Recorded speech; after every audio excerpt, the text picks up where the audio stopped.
Orbiting 250 miles above, the space station provides us with the ultimate view of planet Earth. From this perspective, we ask our guests to engage with 6 questions that orbit around wonder and stories of hopefulness. For the next few minutes, this is our Wonderspace.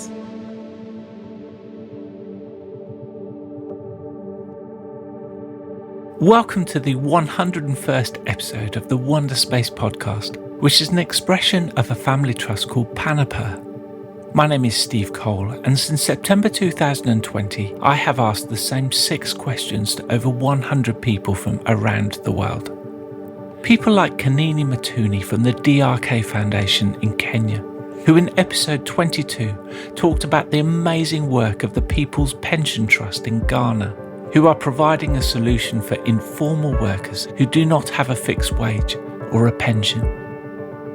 We are thrilled once again to be drawing from the wonder of Ask Nature, who look to nature for inspiration to solve design problems in a regenerative way. Here is another moment to help us re-wonder.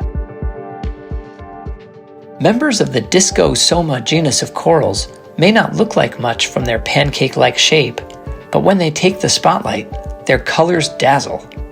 Around their mouths are spots that glow in various vibrant colors, depending on the species, after being exposed to light. Behind this ability are extremely long molecules known as fluorescent proteins that are folded into a tangle like a plate of spaghetti with 2 tube-like sections called beta barrels sitting on top. Inside each of the beta barrels is a special stretch of protein called a chromophore that's able to absorb photons from light and use that energy to produce a pulse of slightly lower wavelength light. Ultraviolet light, for example, may cause it to fluoresce green.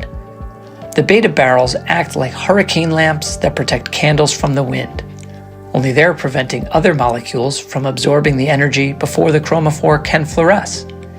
In this way, these molecular barrels ensure that the chromophores always have time to shine. This week on Wonderspace, we orbit with Jennifer Nadel, who is a qualified barrister, author, activist, and award-winning television journalist. Jennifer also founded Compassion in Politics, which has inspired active engagement from over 100 MPs and interest from other parliaments and businesses who want to prioritise compassion. With this expansive overview of Earth, I start by asking Jennifer if we could do a fly past over any part of the world that is significant to you. Which place, city or country would it be and why?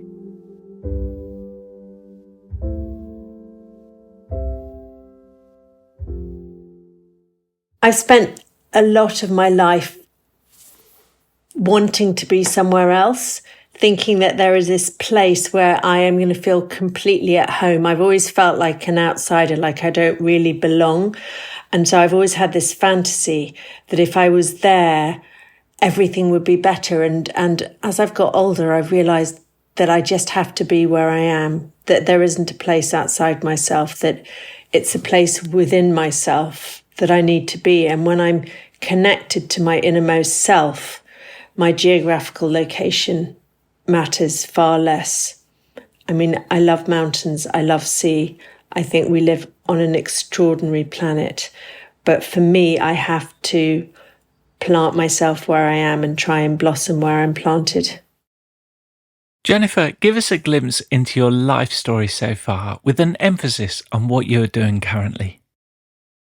Well, right now, I'm the co-director of Compassion in Politics and also the chair of the Global Compassion Coalition. So Compassion is the space that I'm working in. And it was quite a journey to get to this space because I have been a campaigner, an activist, a journalist. I've run for Parliament a couple of times and I've been a lawyer. And in all of those worlds, I was in a very binary world of right or wrong. And I developed quite an addiction to being right, thinking what I knew the right thing was.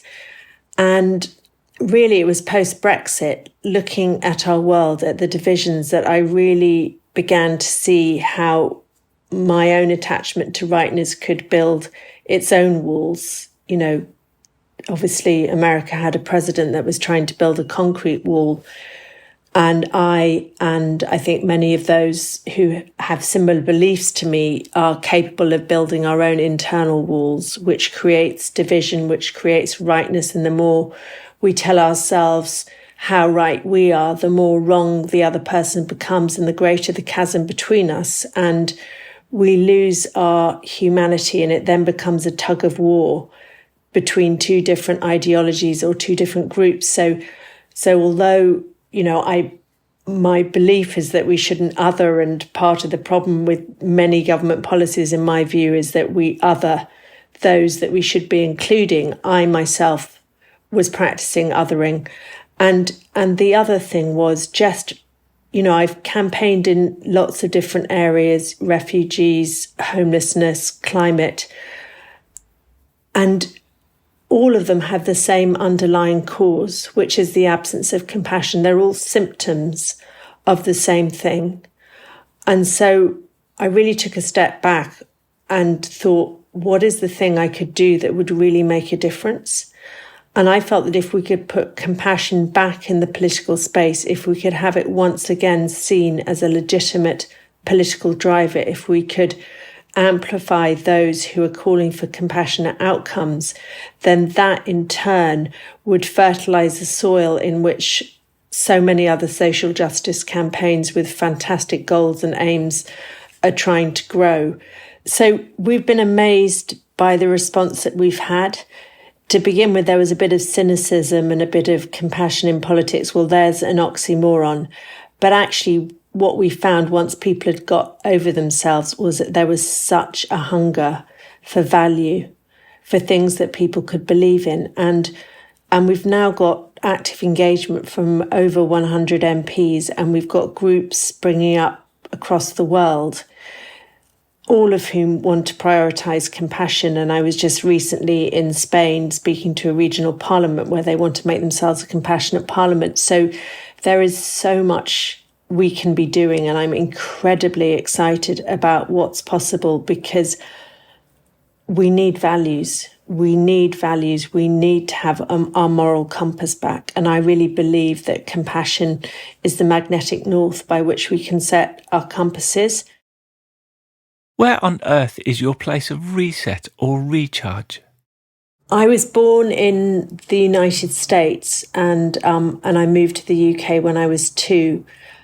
So I've always had this hunger for the place that I returned to in the United States, which is on a granite island in Maine with pine trees. It's what I think heaven might smell like, the scent of pine trees and blueberries and huge mountains that really dwarf me as a human and put everything into perspective. It's so easy. I live in the centre of a city, and it's so easy to be so preoccupied by the human condition and human relationships, all of which do matter hugely. But when I step into what I call God's country, all of that slips away, and I find it much easier just to be and to realise that I'm just part of a long chain of beings, and not that important.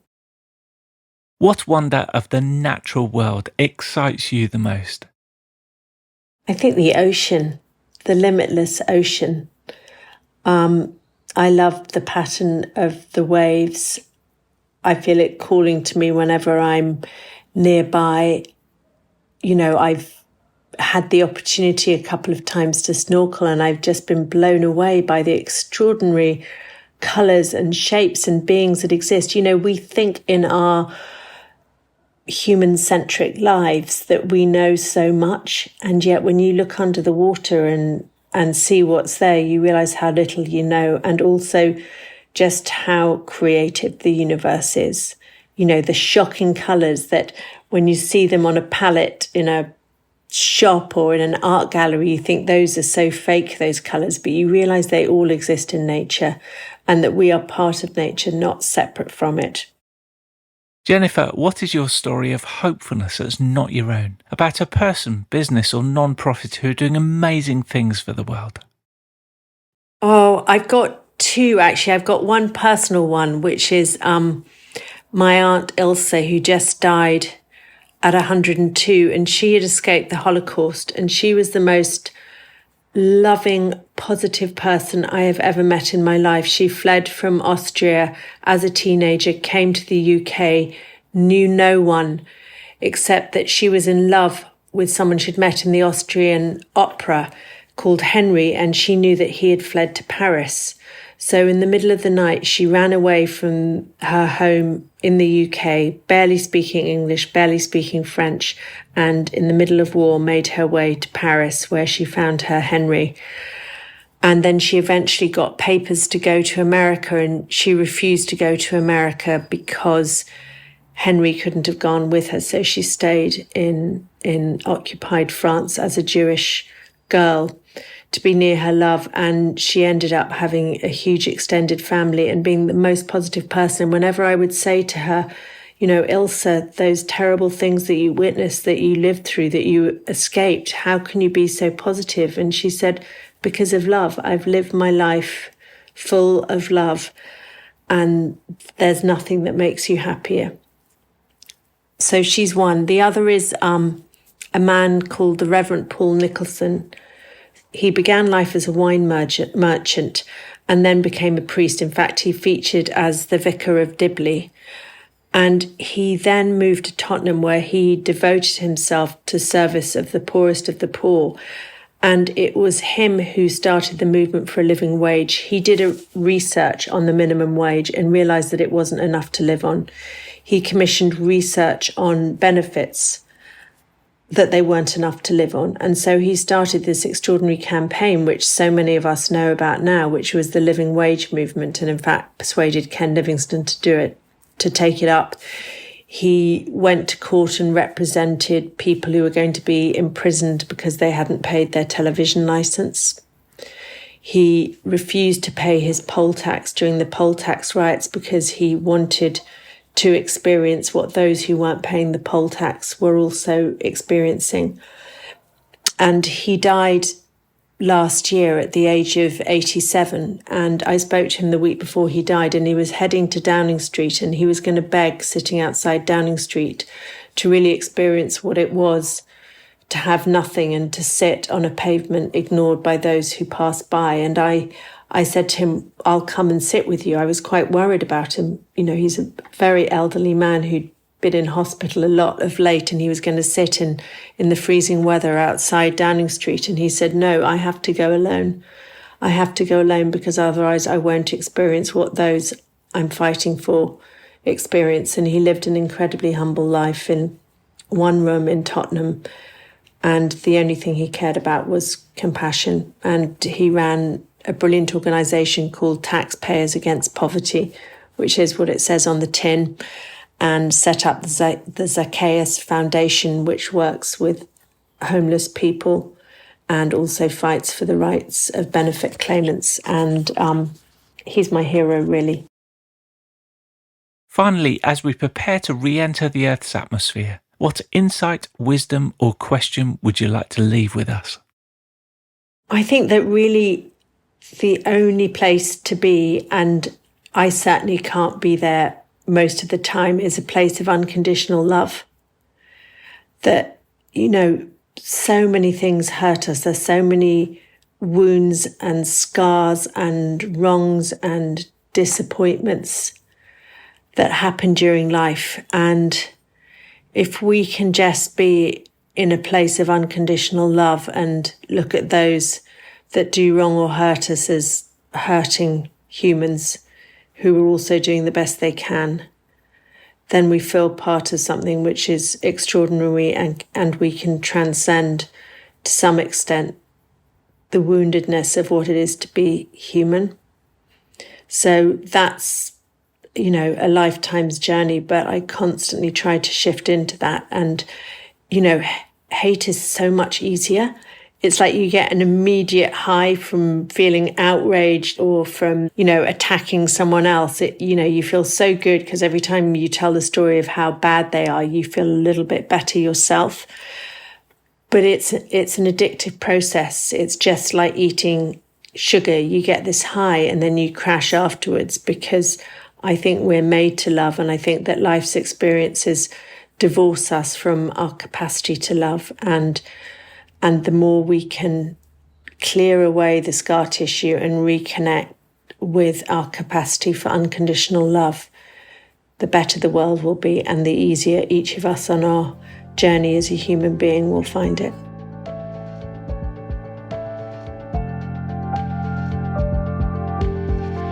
You can find out more at jennifernadel.com and compassioninpolitics.com. What is your story of hopefulness that's not your own? About a person, business or non-profit who are doing amazing things for the world? We would love you to consider recording yourself in under 30 seconds, sharing your story on your phone through your video or the voice memo or recorder app. You can then simply upload the recording to the link on our website, ourwonder.space, and we will look to include them in future episodes. I want to thank Jennifer for joining us on Wonderspace. Let's continue to share our stories of hopefulness that makes a name for someone else. We need them like never before. Thanks for listening.